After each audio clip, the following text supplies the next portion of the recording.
Anthony Weaver. What's going on? Good to see you, Anthony. Good to see you, Gary Lowe.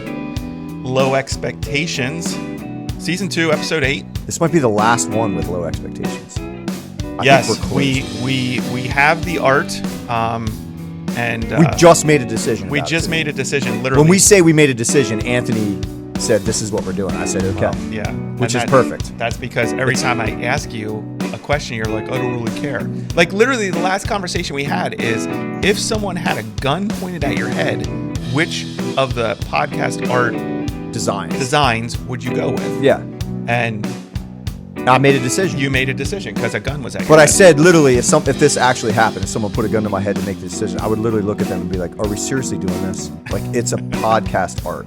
Are we seriously doing So this? yeah, so Low Expectations, the name, Yes. gone, and it will be. This will be the last one. 2 cops, 1 call.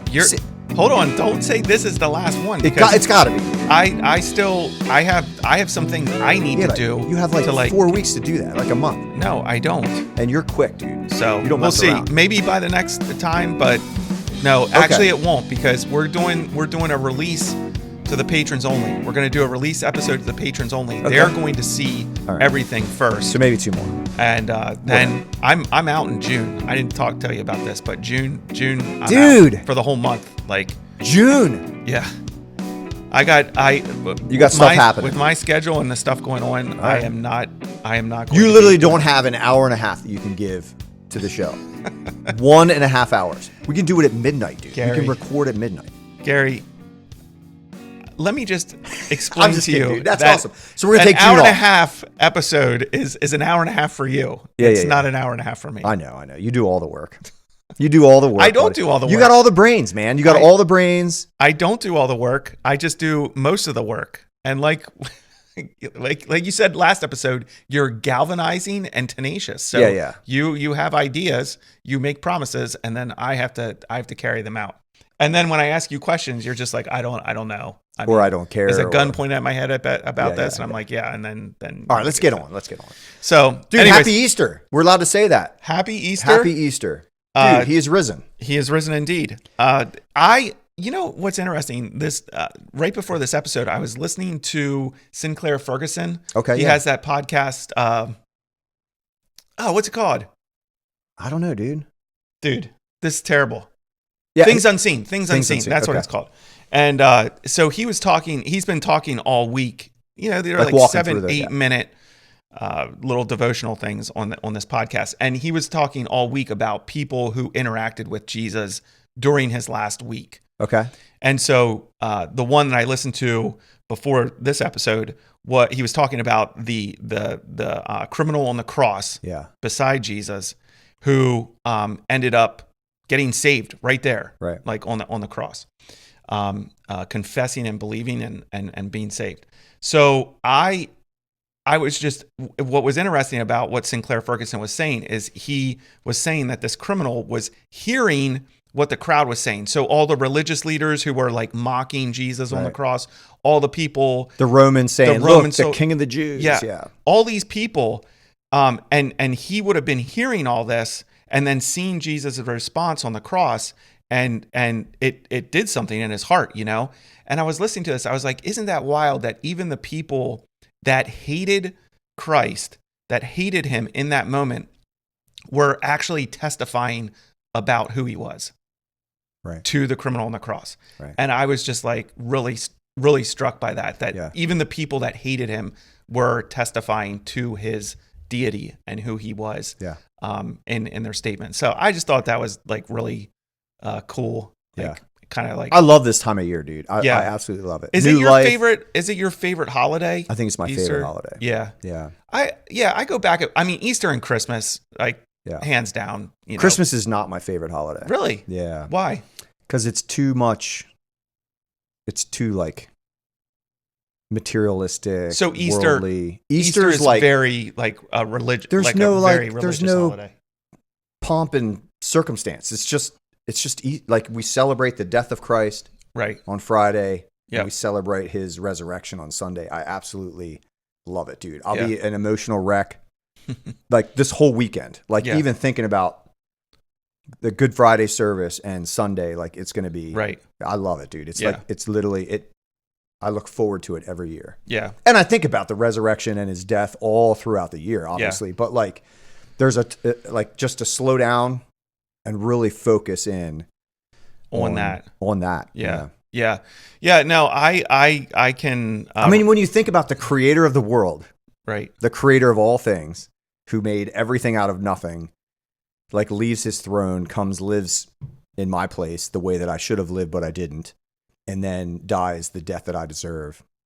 Like it literally for me, like, and for all who would believe, but like, it's so like meaningful. To me. And then he bursts forth from the grave and says, "Death, nah, I got you too." You know what I mean? Like I'm Lord over that even.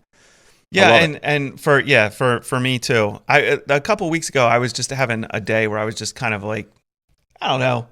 I was discouraged by my level of sin, mistakes I had made in my life, sin I committed in my life, just the weaknesses I have as a human being. And I was discouraged by it. But then I was encouraged because I remembered or was reminded by the Holy Spirit that Christ died for all that. Yeah. Like that's forgiven. It's gone, it's gone. Like, we're still, wading through it on this side of heaven, but it's been bought and paid for. Yeah. And that's what this, that's what Easter weekend represents. So it's super cool. So that's a uplifting. Dude, I love that. Like even the White House acknowledged, and this is the first time the White House has acknowledged Easter in a few years. Biden made it he made it like a trans celebration day or something. Like come out, celebrate. It was really and then at the end he was like, "Happy Easter!" Like I was like, "Come on!" But like literally, they laid out the gospel in a great way. Whoever wrote this thing, from the White House, the press. I did not see this. It's super good. So anyway, it's cool that in America we're still going to celebrate something that means so much, to most Americans. And actually, it's it's a Christian thing, but it's a American Christian thing, also, if that makes sense. It's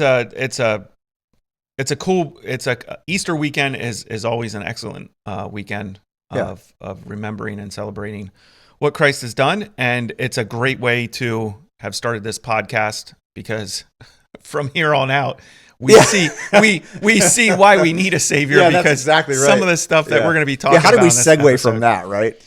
Yeah, I don't know.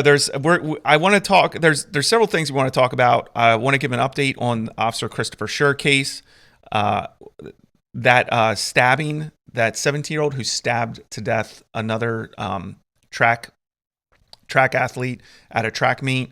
I want to talk about a football athlete at a track meet, but yeah. Oh, I thought he was running track as well. I thought that's why he was there. Well, regardless, doesn't matter. A 17-year-old killed another 17-year-old, and there's a big woo-ha about it. Right. And the main thing I want to talk about, you said something about the arson at Pennsylvania Governor's Mansion. I don't know if we're going to talk about that or not, but we can talk about that. It's interesting and it's crazy. It is crazy. What's crazy that guy. Do you want to talk about that now? We can talk about it a little bit. Yeah. So basically, Governor Shapiro, the mansion in Pennsylvania, where the governor lives, the governor's mansion, super old, beautiful building, right? Obviously under security by Pennsylvania State Police. Okay. A crazy guy. Are we allowed to say that? A crazy guy. Yeah. Basically climbs the fence, gets into the house, and lights the house on fire. Thankfully, the governor and his guests got out, but it's obviously a huge. It's a huge security breach. The mansion's like, I mean, they put the fire out, but like the whole place was full of smoke. So like, there's millions of dollars of damage. Didn't they charge him with attempted homicide, attempted murder? I'm not sure what they charged him with, but yeah, I think they're looking at terrorism stuff. The FBI might be looking at it. Like, it's brutal. Like, I just don't understand how it happened. Yeah, that's kind of why we would talk about this. Like, there's got to be cameras there. There's got to be like all the things. They have 24/7. They do. Like guard there with state police. They do. There's state police assigned. They do. And here's where routine becomes an issue, right? Right. Nothing happens for years and years and years. And literally, if you're sitting there watching, 45 screens, right, with cameras and you miss something, I get it, but it's like, that's your job. Yeah. So like, that's the hard part of having a job like that. That's super difficult. Like you're watching screens, hoping nothing happens.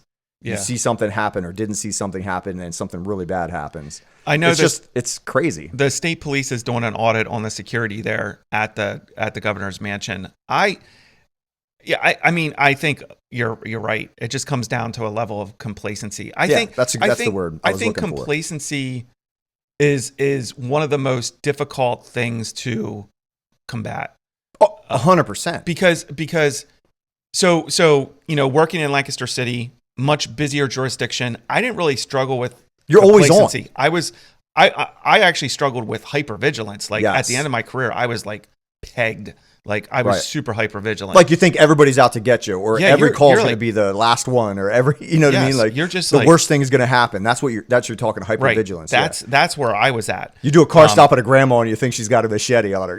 That's where I was at in my career. And what was wild is I would watch, at the end of my career when we got body cams, I would watch body cam of me on a stop, and I would know how like elevated I was in my person, like how elevated I was.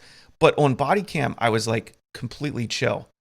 Like it didn't sound like I was. So I was like, okay, I'm still controlling that.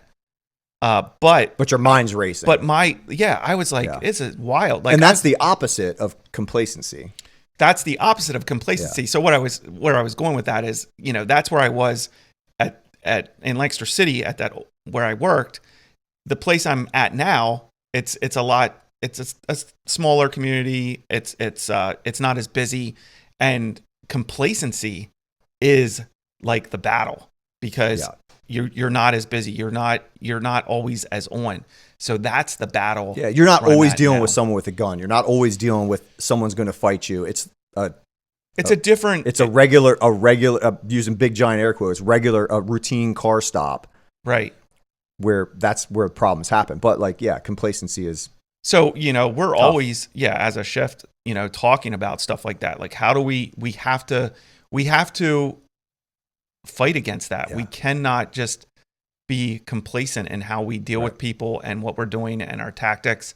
And that can be true of like surgeons, right? You do a routine shoulder surgery and you're just, and if you get complacent and you're not focused on that thing, you make a mistake and then that person's shoulder's all jacked up. Right. Right. So it happens in every job, right? Yeah. If you're making hamburgers or whatever, and you're just doing the same you forget thing. To throw a pickle in or whatever, you know what I mean? So that doesn't really mean anything, but that is complacency. And in this instance with the governor's mansion being torched, that's obviously a huge problem, right? So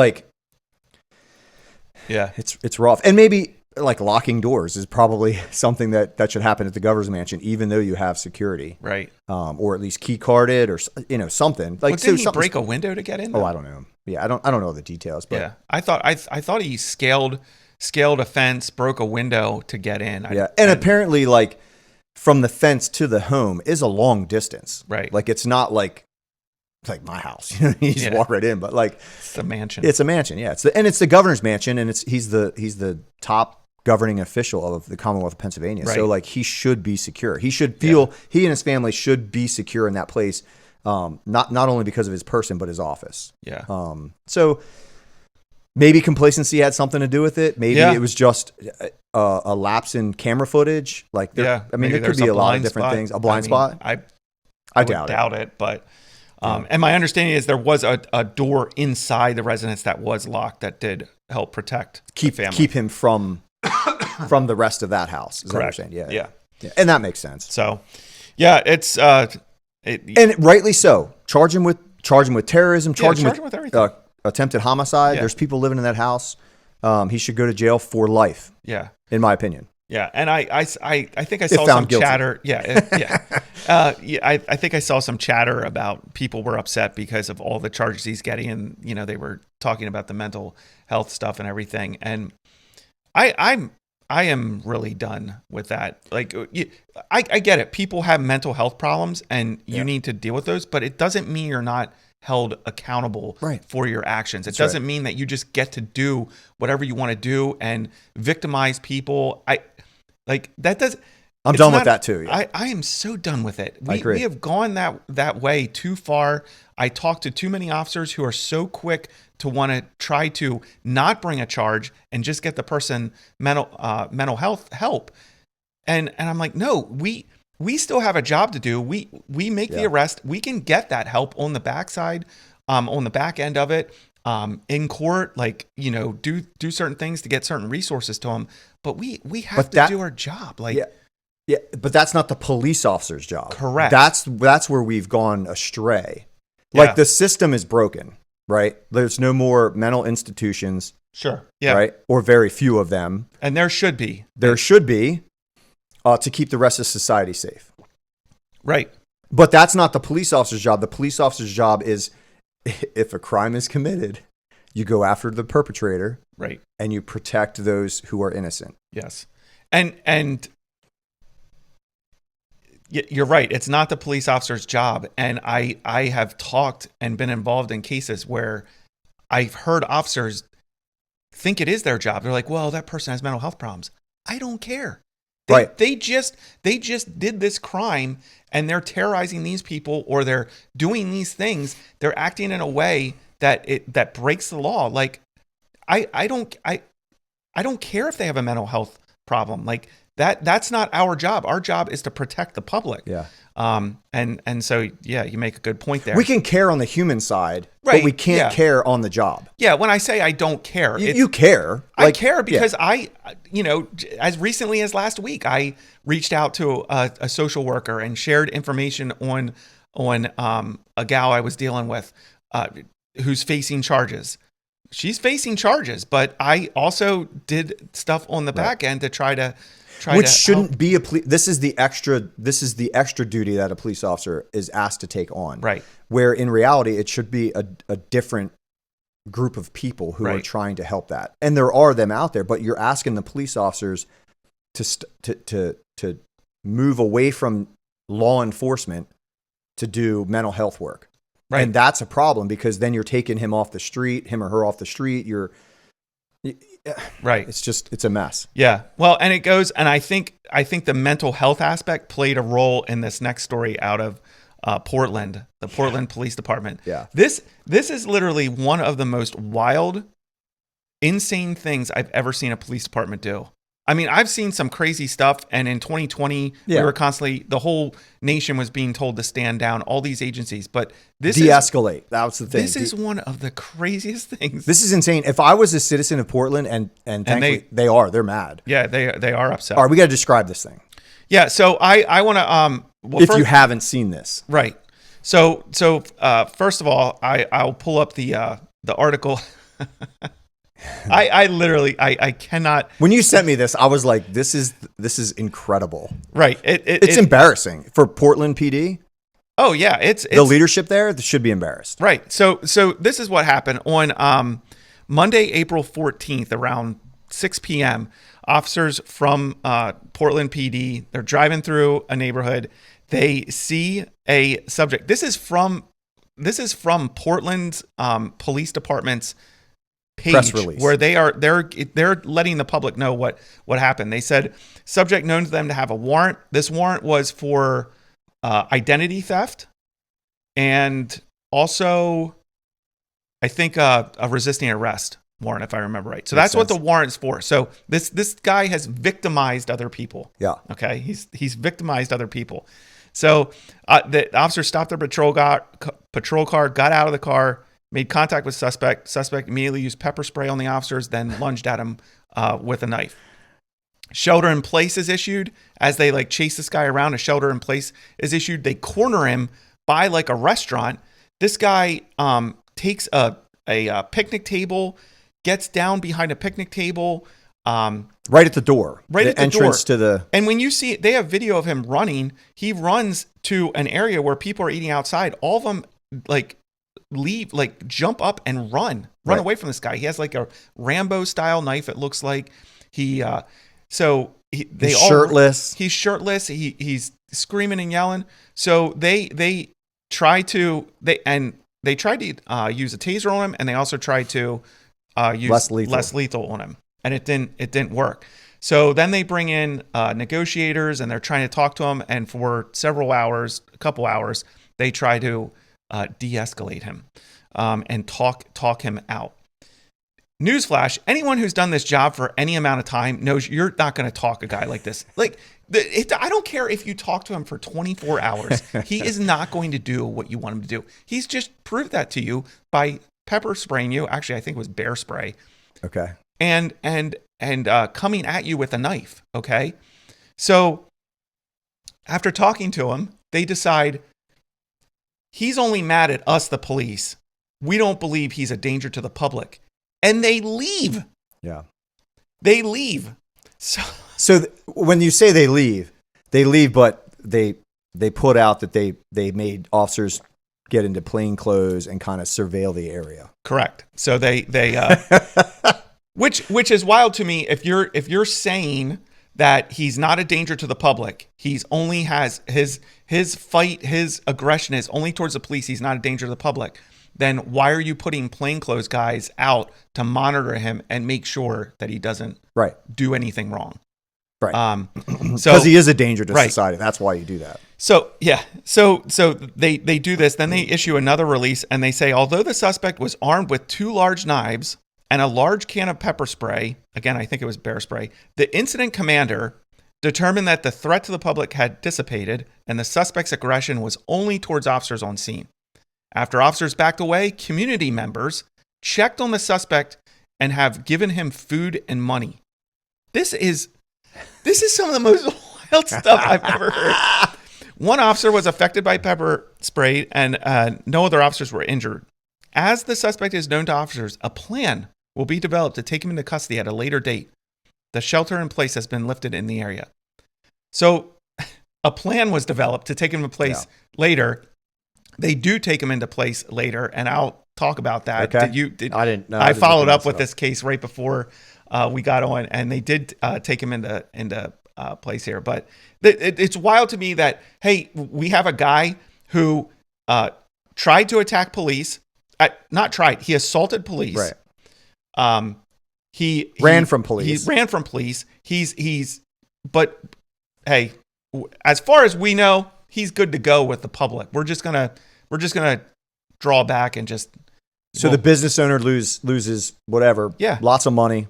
Right. For hours they can't serve the public. They can't make money. Yeah. So I'm going to play this news story from ABC2 KATU Portland. I'm going to play this in its entirety. Yeah. Because this is the most wild new. I literally, when this popped up on X and I saw a little blip about it, I was like, this isn't real. This didn't happen, because it's amazing how much stuff pops up on X that actually isn't real. It didn't happen. So I researched this and I was like, oh my word, this actually happened. Yeah. Because, I saw their press release, Portland's PD's press release and everything. So this news story, ABC2 KATU out of Portland. Let's take a listen to that. Had it gone one way, we would have been criticized. Had we gone the other way, we would have been criticized. But ultimately, for me, it's about public safety and a true care and concern. After an hours-long police standoff with an armed suspect, some members of the Northwest Portland community where it happened are expressing some concern about how Portland police let the suspect go free. Good evening.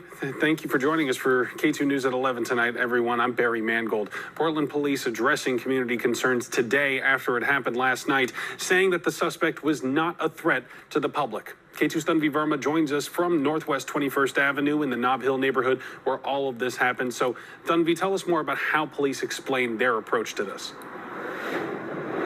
Well, Barry, it started off quite confrontational between police and the suspect, so police focused on de-escalating the situation, and they did that by talking to the suspect for hours. And they also had a member of their crisis negotiation team overseeing things, and through that process, they realized that the suspect's aggression was mainly targeted at police officers and not towards the public. This video taken by a witness tells part of the story after police say they spotted a suspect for a property crime in the area of Northwest 21st, and it got ugly. According to PPB, the suspect used pepper spray on officers and then lunged at them with a knife before running off. Officers say they tried to use a taser and less lethal munitions, but they didn't work. We had a full sidewalk when the perpetrator was kind of like cornered, just 2 doors down. And we were forced to sort of evacuate, shelter in place, get away from the windows. That's Sammy Gaston. She's the owner of this French cafe right here on 21st. After going through the lockdown, she's concerned with how it all ended. The police had left. The perpetrator's still in front of the door of Scotty's Pizza, like barricaded. They like turned a picnic table on its side, and he's inside of it, yelling. He eventually comes out, and the next thing I know, he's freaking out. All of this leaving Gatson feeling unsafe. We're exhausted, we're tired, we're just like, we just lost a ton of money, and this guy's going free. PPB says they let the suspect go because he was not a threat to the public. Even then, a bartender who was also on lockdown felt uneasy about it. They said that they deemed him not as a threat anymore, but honestly, like, who knows what could have happened. He still had that knife. He still had pepper spray on him. Commander Brian Hughes with PPB assuring the community that public safety was at top of mind.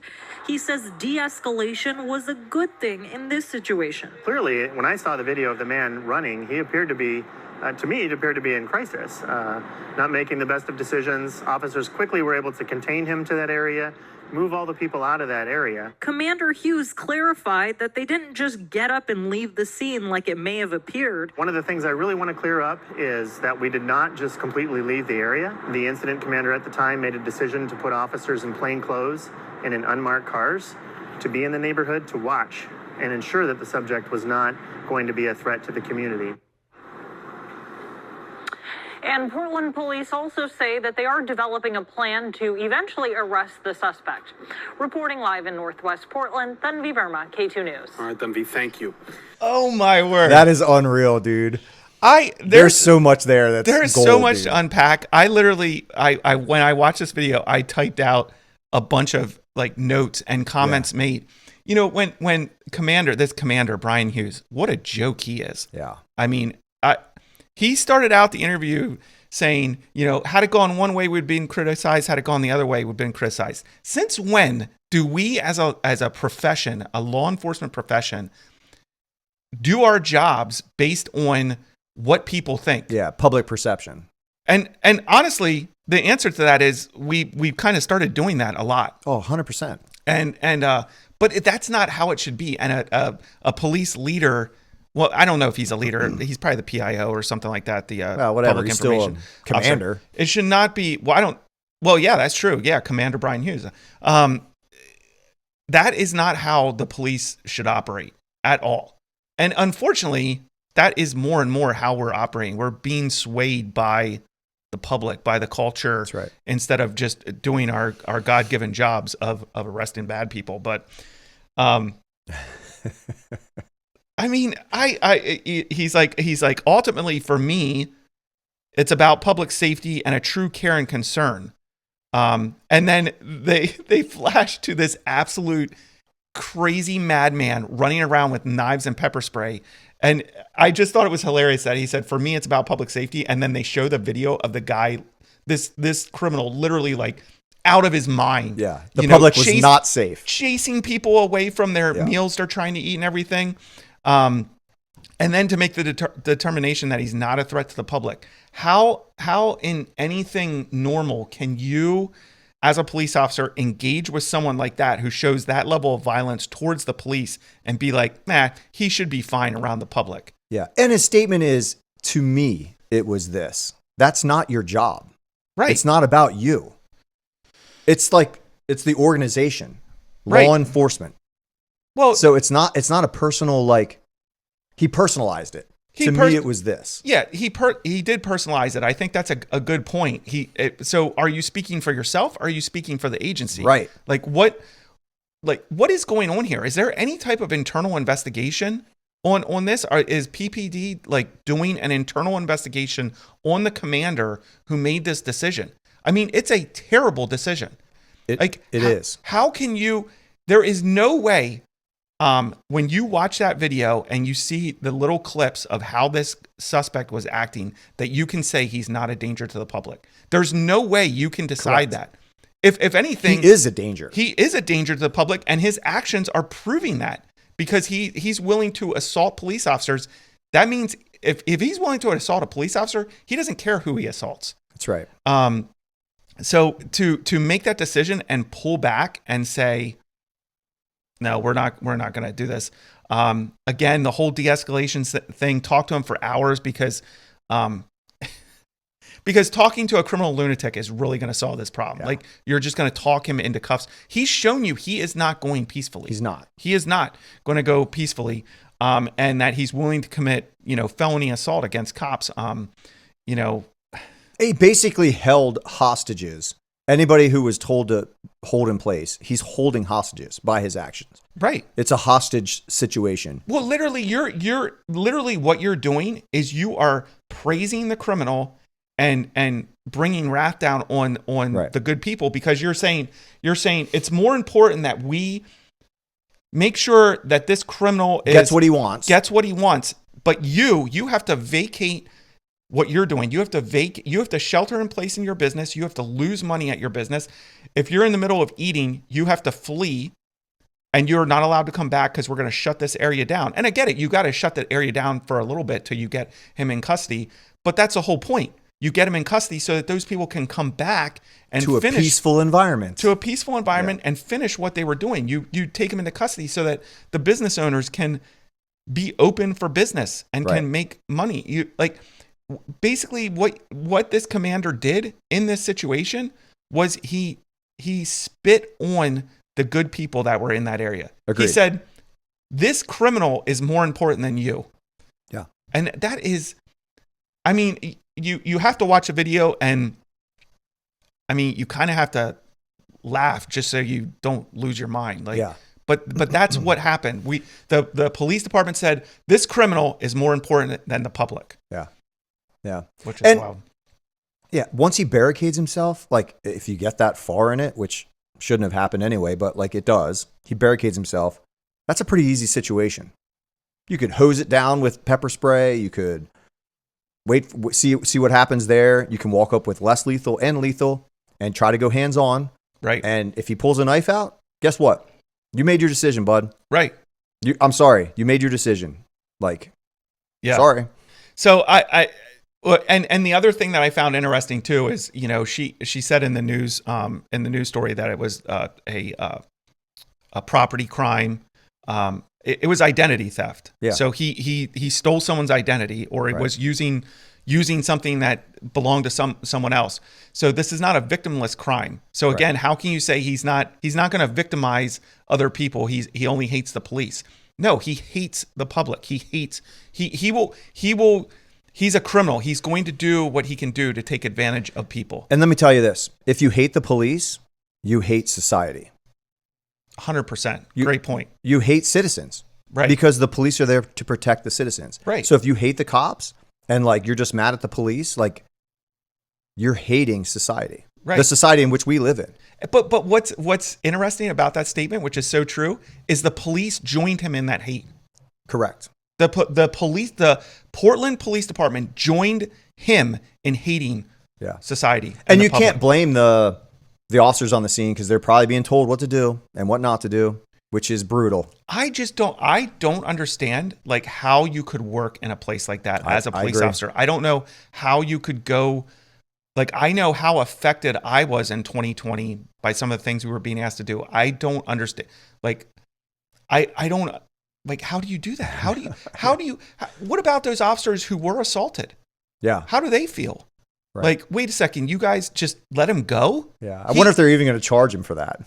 He was in crisis. So they are charging him. I'll get into that here in a second. But and then Commander Hughes at the end, he's like, this I thought was the most hysterical statement Commander Hughes made. And this commander joke. This guy is a joke. Mind blown. He's like, when I saw the video of the man running, he appeared to be in crisis. Yes, because he's about to get arrested. Right. He doesn't want to go. He doesn't want to be arrested. Go to jail. Yeah. Of course, he's in crisis.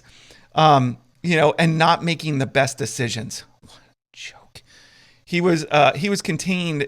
You know, he was contained, and all the good people had to leave. Right. All the good people, all the people trying to live their life peacefully, they're the ones that got punished in this situation. Yeah. This guy got exactly what he wanted. Yeah. What did he say? He said making bad decisions. No, he was involved in criminal activity. That's what he was doing. He wasn't making bad decisions. I mean, he was, but like it's more than that. Right. He was committing crimes.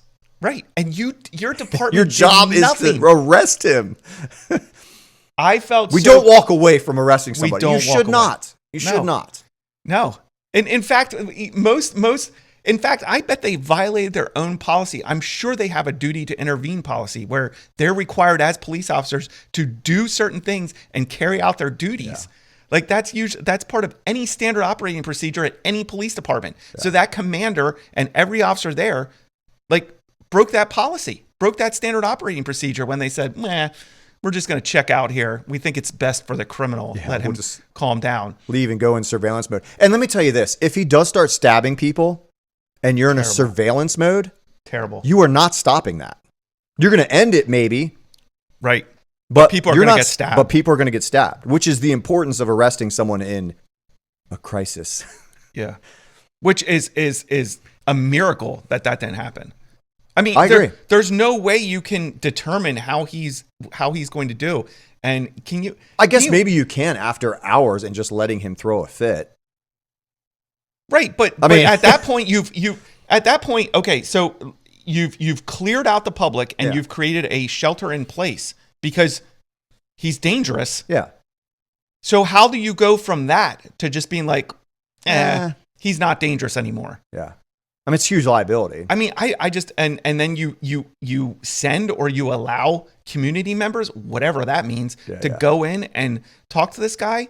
I mean, you want to talk about a lawsuit that could cripple your city if one of those people would have got stabbed or anybody would have got stabbed. You know, and the whole fact that you had plainclothes guys there to ensure. They're not ensuring anything. He wasn't a threat to the public. You said he wasn't a threat to the public. So why do you have officers there watching him to ensure that he isn't a threat to the public? And all that they're going to do is reactive. There was nothing proactive there. Right. Police work is often, well, when you're in that situation, you can be proactive. Right. They were not. Yeah. They were reactive. And even a surveillance officer, that's reaction. You're reacting to someone getting stabbed. That's all you're going to be able to do. You're not going to be able to stop it. Right. Yeah, you're just going to react to it. And the most interesting part of the video of that news story too, and just goes to prove my point that this guy, when we talk about the mental health stuff, maybe he had mental health problems, but he knows exactly what he's doing. And the reason I say that is because dealing with the police, acting like a maniac. Then there's video of him on the news story of people going up, giving him water, giving him food, giving him money. And that was in PPD's release, and he's fine. He's normal. He's not being aggressive.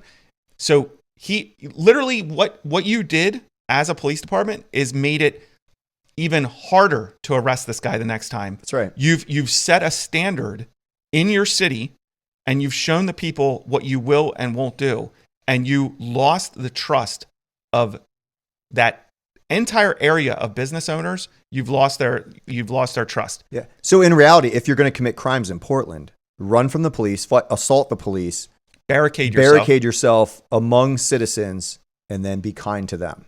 Yes. That's literally what you ought to do if you're a criminal in Portland. And this criminal is showing his heart. He hates the police. He hates being held responsible. He doesn't want to go to jail. He wants no accountability whatsoever. But if you give me things, if you give me food, water, money, I'm great. Yeah. I'll do what I'll do what you do. I'll turn around and take advantage of you. I'll steal your identity.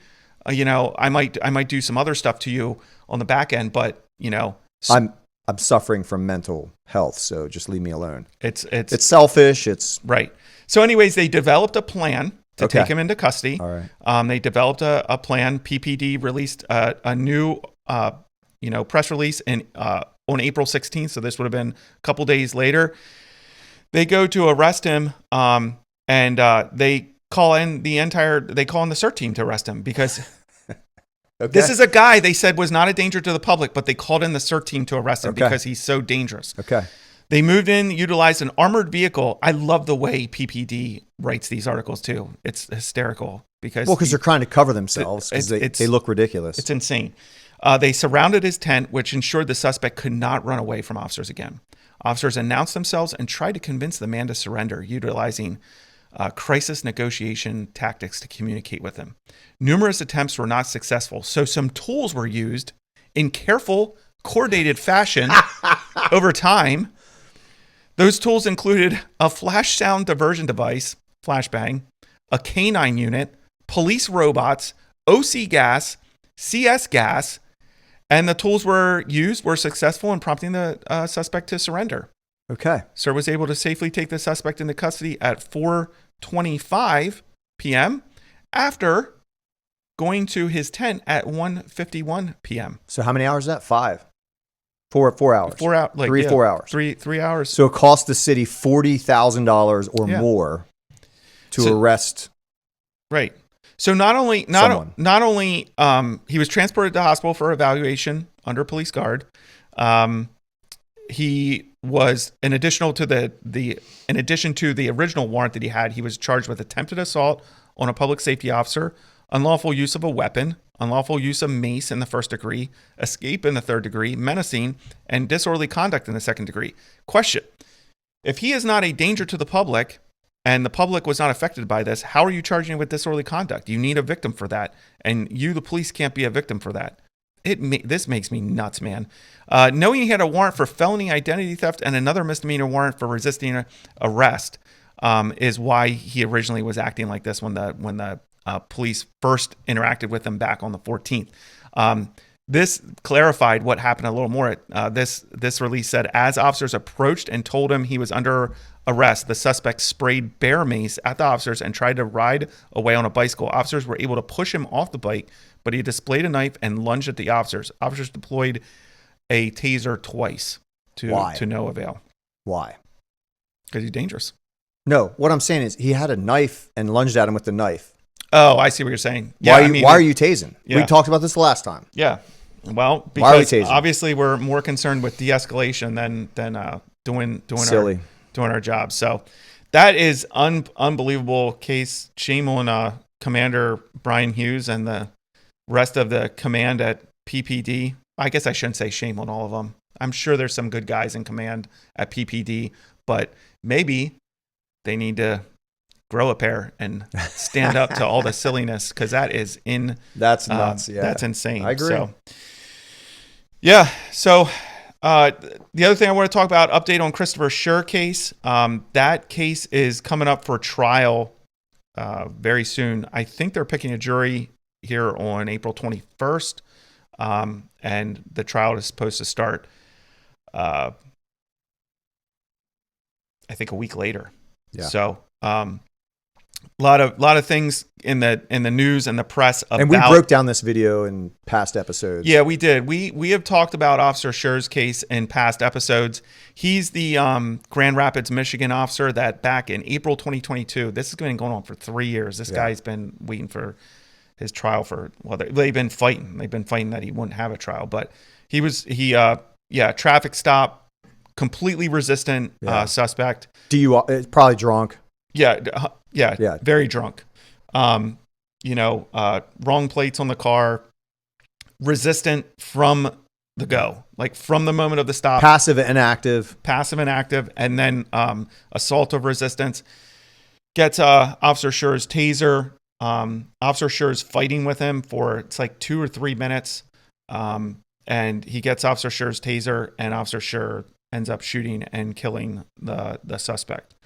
Officer Schurr was charged with 2nd-degree murder, and that trial's coming up. There's stuff. Here's an article from Grand Rapids. I don't know what the name of this MLive out of Grand Rapids.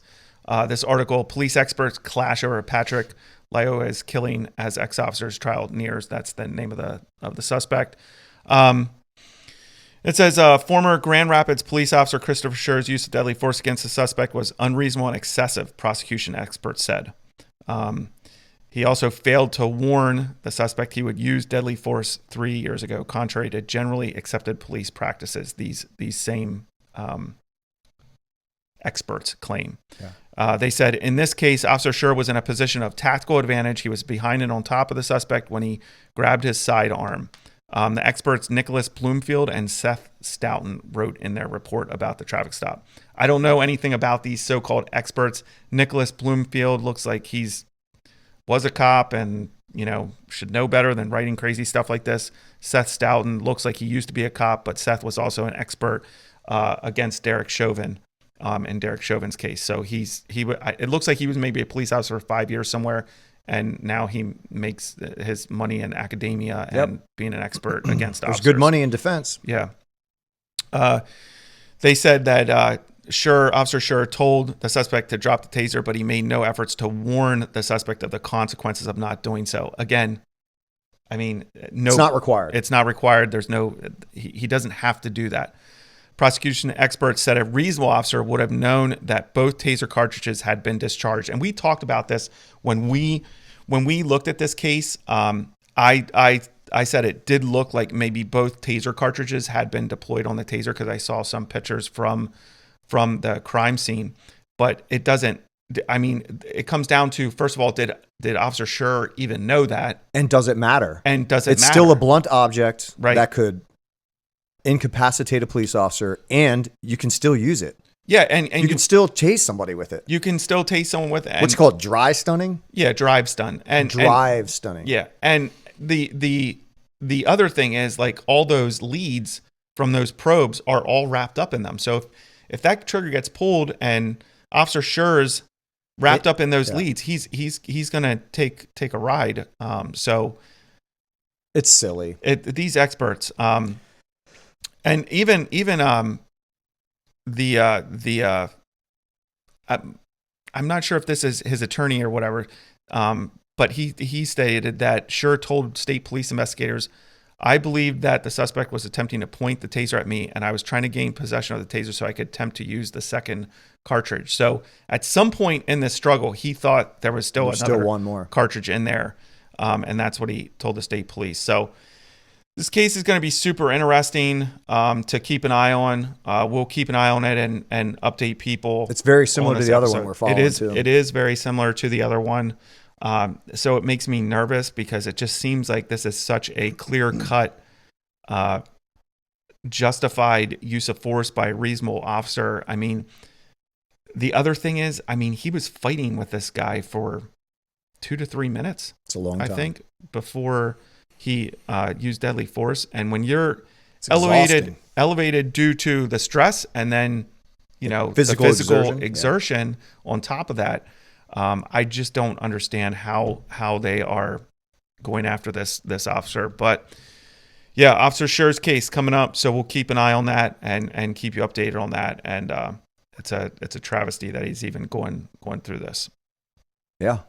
So, and we also want to talk about the stabbing. Did you know much about this story? Yeah, I saw before it. I sent it to you? I saw it. Mm-hmm. What's interesting about this is the versus Texas, right? Yeah, I think so. Yeah, Frisco, Texas. So this 17-year-old kid, Carmelo Anthony, him and the victim, Austin Metcalf, they're at a track meet, and the victim comes up. I guess it's a rainy. I think it's a rainy day. So they have like tents and stuff set up in the stands. So there's tents set up in the stand, and the one team's, I guess, people watching are hanging out underneath this tent. Right. The victim and his people. Right. Yeah. And the suspect comes over. Yeah, and sits underneath the tent. Right. So there's like this back and forth between the victim and the suspect. Again, these are 17-year-old kids, doing adult things. He ends up murdering him. This Carmelo kid ends up murdering him. But they get in an argument, and the victim, Austin Metcalf, says, "Hey, this is our tent. You have to leave." There's, back and forth. He says, "Touch me and see what happens," or something like Carmelo that. says, "Touch me, see what happens." Some reports I've said that, the victim picked up his book bag and moved it or threw it. Some say he pushed him, punched him, did something physical to him. Right. But this kid, this Carmelo Anthony kid, pulls out a knife and stabs this kid in the heart and kills him right there. Yeah. Admits to the police he did it. Yeah. Like it's not like a whodunit. Right. It's yeah. So the big, of course, because in our culture right now, identity politics, identity is king, and everybody like harps on this stuff. The suspect is black and the victim is white. And the press on this is so interesting. First of all, we don't distrust the mainstream media enough. They're awful. They're awful. I mean, they're awful. I mean, we talked about it in our last episode when they were purposely like putting out rumors about the case against Officer Marquette. Right. About the suspect not having a gun, the car being illegally repossessed. Right. All these things. Relationship in the gym or something like that. Yeah. We don't distrust the mainstream media enough. Yeah. So the mainstream media has made this a racial thing that, this poor black suspect is being treated so badly. He murdered another human being. He took a knife. First of all, he had a knife on school property. That's right. And why is that? Also, there's reports out there that all his social media has been scrubbed, that he had social media out there where he's like flicking off the camera, holding guns, acting like a criminal thug. Yeah. And supposedly all that's been scrubbed. But why does he have a knife on school property? That in and of itself is illegal. But then to tell someone, and I saw someone make this point, if you tell someone, touch me and see what happens, you're premeditated. That's premeditation. And then pulls out a knife and plunges it into another person's heart and kills them because that person was asked them to move, or pushed them, or punched them. Something. Maybe it wasn't nice. Maybe this Austin kid, the victim, maybe he wasn't nice about it. Maybe he was a jerk. Who knows? But you don't get to murder someone because because they're mean to you, or pushed you, asked you to or move. Punched you. Yeah, I mean, wild stuff. So, like this is one of those things where it's back in my day when that's because I'm so old. Like you get in a pushing match, it's mano y mano, right? You're punching each other. It's a little fight. Right. Someone's going to get suspended. Someone's going to get kicked out, not be able to go to a sporting event. It's not that big of a deal. You learn from it. Right. This is not like that. Like you plunged a knife into someone's heart.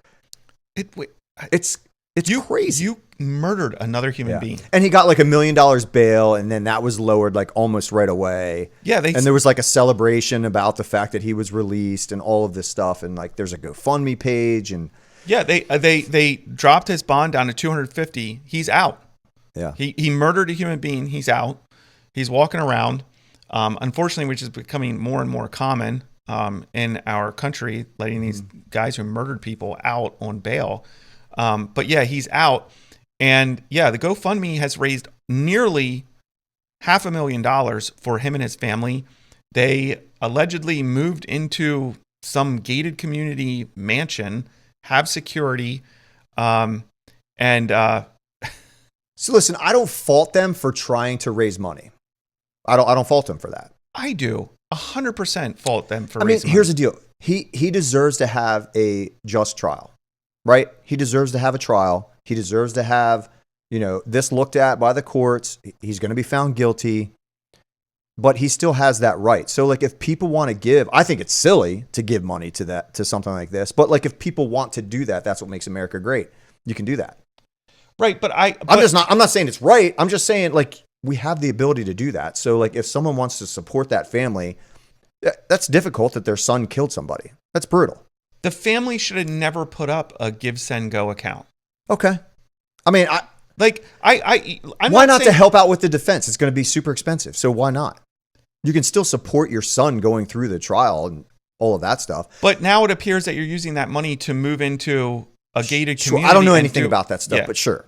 Maybe. I guess they're going to lose all that money anyway if the family would sue him once he's found guilty and the court says, yeah, you got to give as a restitution parent, back. As a parent, I understand like unconditional love for your kid. Okay.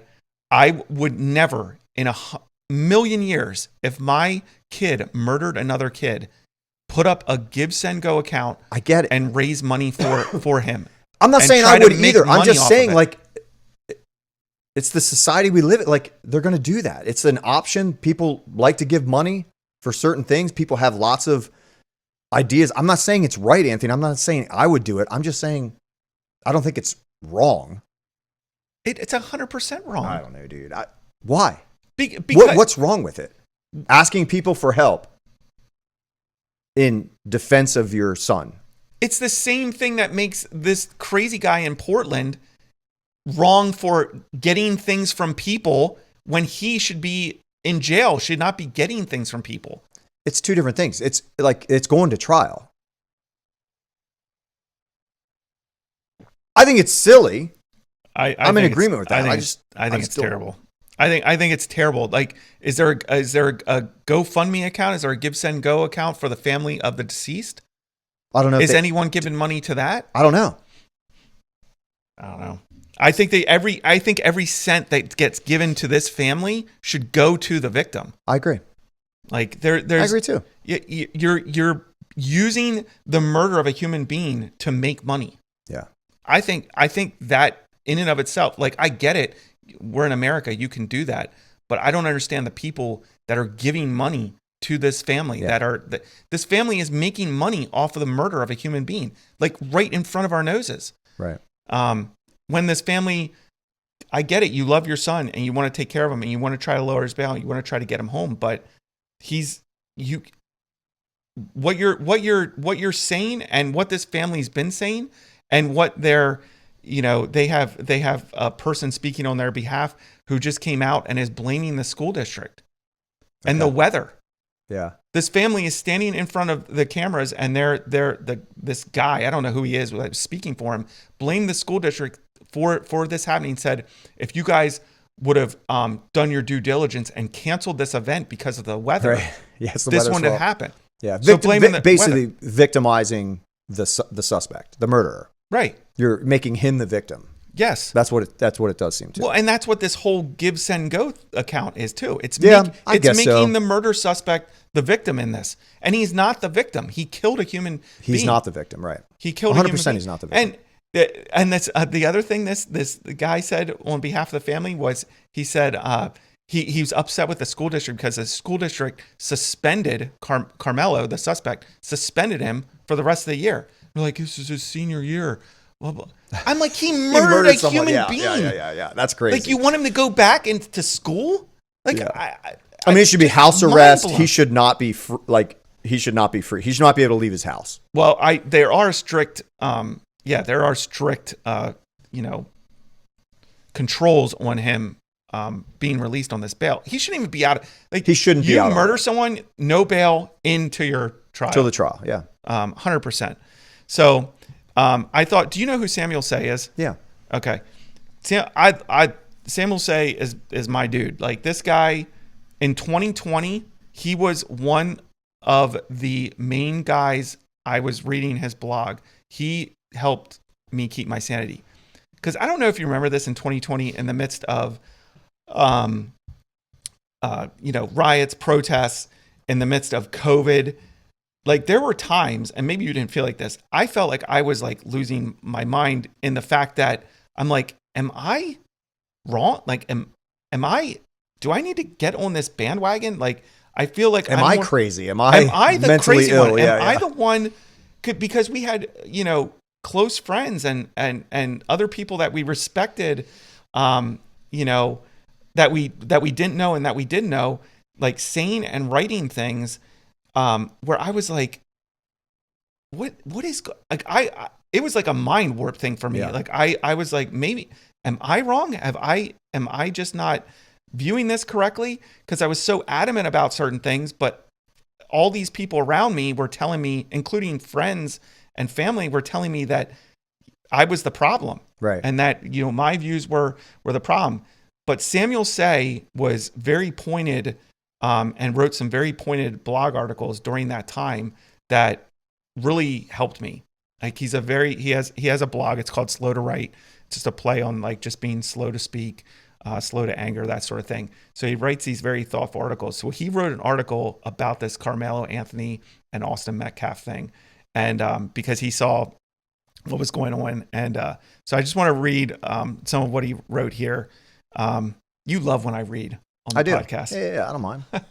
But yeah, this is from Samuel Say. He's like, there's only one victim between Austin Metcalf and Carmelo Anthony. I shouldn't have to say this, but it's not Carmelo Anthony. You wouldn't know that, however, if you read the fundraiser Carmelo Anthony's created for him on Give, Send, Go. They said this is the official support fund for Carmelo and his family during this challenging and difficult time. The narrative being spread is false, unjust, and harmful. What narrative? Right. Your own son admitted to murdering. As a family of faith, we are deeply grateful for all your support during this trying period. Your prayers and assistance means more to us now more than ever. Like I said, they've raised nearly $500,000. One of the donors said this from Samuel Say, let this child out of prison. He's a minor. Too many of our children and ancestors have been publicly lynched in this country for defending themselves against white people. If he was a white kid, it would have been a quarrel gone bad. Samuel goes on to say, when God says he who justifies the wicked and he who condemns the righteous are both alike, an abomination to the Lord. Proverbs 17:15. And whoever says to the wicked, you are in the right, will be cursed by peoples, abhorred by nations. Proverbs 24:24. He was referring to people like that, Samuel says. If you're not aware of the apparent facts of the case, he goes down, talks about that, what witnesses says, what happened. He's like, but apparently that doesn't matter to many of the people, including his family, who are supporting him. This is yet another example that the racial grievance industry doesn't help anyone. It isn't helping Carmelo Anthony. The racial grievance industry will send more boys to the cemetery and the penitentiary. What message do we send to black teens when they know violent acts against white people will be justified by some people? Do we think that will lead to less violent acts? Good parents do not stop loving their children when they murder a person, but they do not support them. Instead of encouraging foolish people to donate to them, they should consider loving the Metcalf camp family as much as Austin Metcalf's father, Jeff Metcalf, is attempting to love them. By suggesting that he's open to forgiving Carmelo Anthony, Jeff Metcalf, who's the dad of the victim, has been more kind to the person who murdered his son than Anthony's family has been to his family. Jeff Metcalf also said, this is not a race issue. This is not a black and white issue. I don't want someone stepping up on their soapbox trying to politicize this. This is a right and wrong issue. And I couldn't agree more. I always, in cases like this, where we want to talk about how the people look in the case, I always think of that quote by Martin Luther King, where he says, I don't want my kids judged by the color of their skin, but the content of their character. We in this country right now are judging people purely on the color of the skin, not content of character. And this guy, Carmelo Anthony, should go to jail, probably for the rest of his life, because he murdered a human being. Actually, I believe in the death penalty. And if you want to plunge a knife into someone's heart, I don't care if you're 17. That's a death penalty case, in my opinion. And we cannot look at the color of their skin and decide right or wrong based on the color of the skin. It has to be content of character. Yeah. And it's crazy to me that this case, like when it first broke, I was like, wow, that's a brutal murder. But then it immediately, the press turned it into a race thing. And I'm like, this is not helping our country, turning this into a race thing. Yeah. It's like the victim's dad said, it's a right and wrong thing.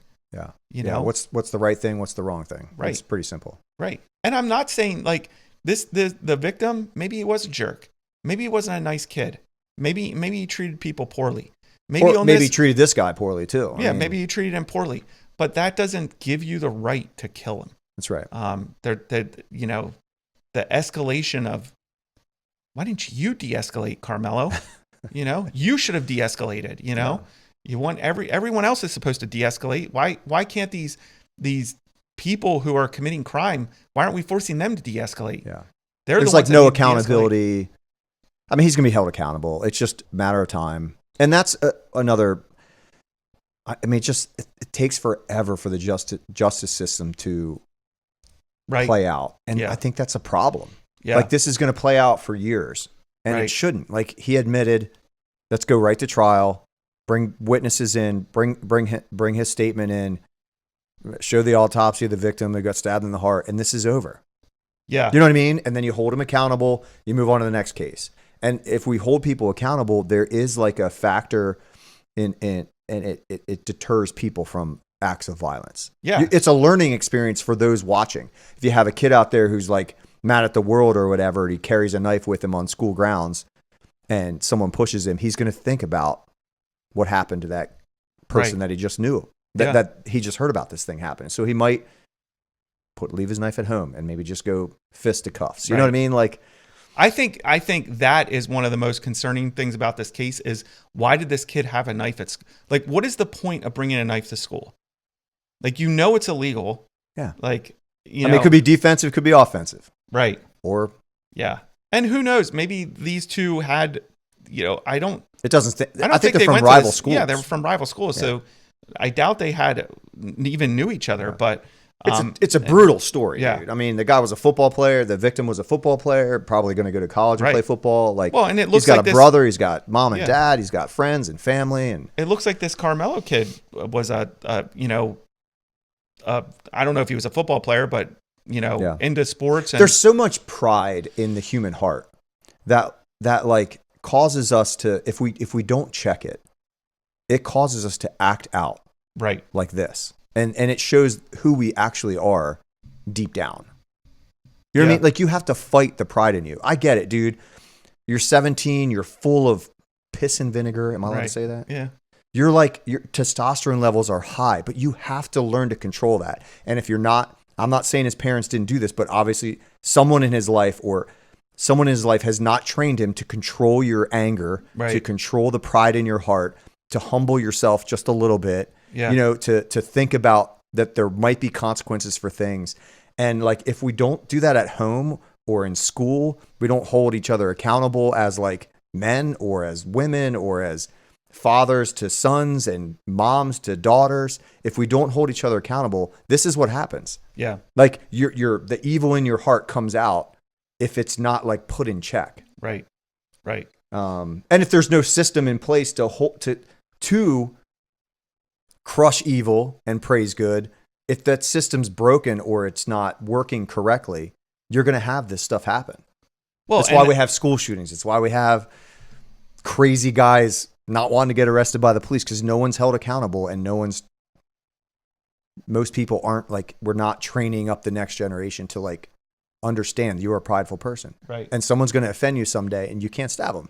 Yeah. Right. Well, and that's why I think like when you say we don't know how he was raised or what his parents taught him, but they're teaching him something right now. Yeah. And I think that's my issue with your give, send, go. You're teaching him something right now. And you're teaching everybody who's watching it. You're influencing. So yeah, but the big thing is you're teaching your son, you don't have to be held accountable for this because you're a victim here. Right. Yeah. And we're trying to get you out of prison.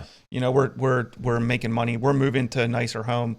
I'm trying to put myself in their shoes, and like I would want my son home, but like on the other side, like look, you made your bed, like you got to sleep in it. Like that would be hard, and I say that, and I'm like, man, I would probably doing everything I could too, but I would hope not. Yeah, I don't know. I feel like I don't think you would. I feel like you and I have the same style of parenting where if you're going to make a decision like that, a big boy decision, there's big boy consequences. And I'm not going to fight. Yeah. I'm just trying to be honest. Yeah. Yeah. I mean, it would be tough. It would be tough, but, man. And maybe I would try to like at least get their bail reduced and let them, come home. But I, for sure, would not be doing. I wouldn't be asking people for money. Yeah, a give, send, go. I wouldn't be asking people for money. It is just really bad taste. And to your other point about the justice system moving so slowly, and if it moved faster and held people accountable faster, we might be in a different place. Reminded me of this passage in Ecclesiastes 8:11-13. It says, because the sentence against an evil work is not executed speedily, therefore the heart of the sons of men is fully set in them to do evil. Though a sinner does evil 100 times and his days are prolonged, yet I surely know that it will be well with those who fear God, who fear before him. But it will not be well with the wicked, nor will he prolong his days, which are as a shadow, because he does not fear before God. So, because the sentence is not executed speedily, therefore the hearts of men are fully set on do evil, but one day all will be made right. And hopefully the pendulum is swinging back the other way. I see a story like this out of Portland, and I'm like, I thought we were going back the other way to law and order. But that verse is so true, because the police didn't do what they were supposed to do in that situation. Again, they're not giving a sentence, but because they didn't execute what they were supposed to do in that situation, do you think the next time that guy commits a crime, or the next time anyone commits a crime, if you don't think they're going to be thinking about that case and thinking about, what can I do to get away with it right now? What do I need to do, and how do I need to act in order for the police to just leave me alone? I guarantee you, you just set yourself back, and you made everyone on your police department, that commander who made that decision, he made everyone on his police department, the boots on the ground, guys and gals who are out there on the street every day, he just made their job harder. Yeah. He just made their job harder. So, and you've lost trust in the public. I mean, you saw these people saying, I don't understand. I had to lose money. I had to shelter in place, but this guy got to just walk away. Right. Live in his tent until the SWAT team took him out. Right. Used various tools over carefully coordinated. Dude, you know how much that would cost? I know. It's $50,000 easy. 4 hours of like a SWAT team. Probably many of them on overtime. Overtime for sure. Yeah. Bank. They made bank. It's brutal. So you're getting the taxpayers on the front end because you're losing money, and then on the back end because they're paying these guys salaries. Yeah. And that's the other thing. Like, these people are paying taxes for you, a government official, to protect them. That's one of the reasons why they're paying taxes. And they're paying you to deal with things like this. Again, working in a slower jurisdiction right now, sometimes I'm like, wow, I can't believe I'm getting paid to do this. I wasn't that busy today.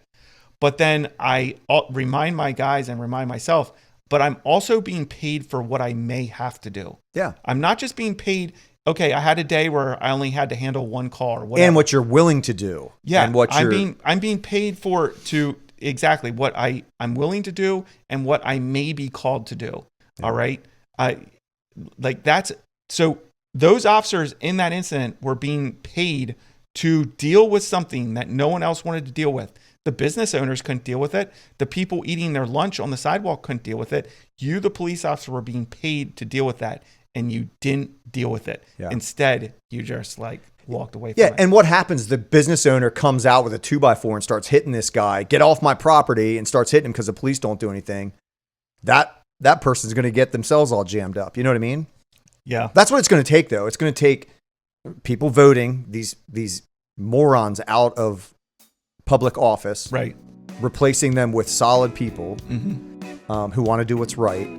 And it's also like defending your own businesses, and your own homes, and your own and your own where you live, your neighborhoods. Take care of your own, love others well, and that means if someone's doing evil, call them out on it. Yeah. I don't know, dude. Do your job and do good by supporting this podcast. Listen, subscribe to us on YouTube. It's I think right now the best place to get our content. So subscribe to us on YouTube. Share the podcast. Comment. Trigger the algorithm. Trigger the algorithms. So more people see it and enjoy. I did think the about chaos in which we bring. I did think about that in our last episode, that trigger the algorithms. I was like, that's actually I like that. Trigger. I'm sure I stole it from somebody. Trigger the algorithms. No, I said it. Oh, you said it? Oh, no, you did. You said it. I said, I don't want people triggered. I only want the algorithms. Yes, that was a triggered. good one, dude. And then you said, trigger the algorithms. Come on, people. Trigger the algorithms. The algorithms. Do it.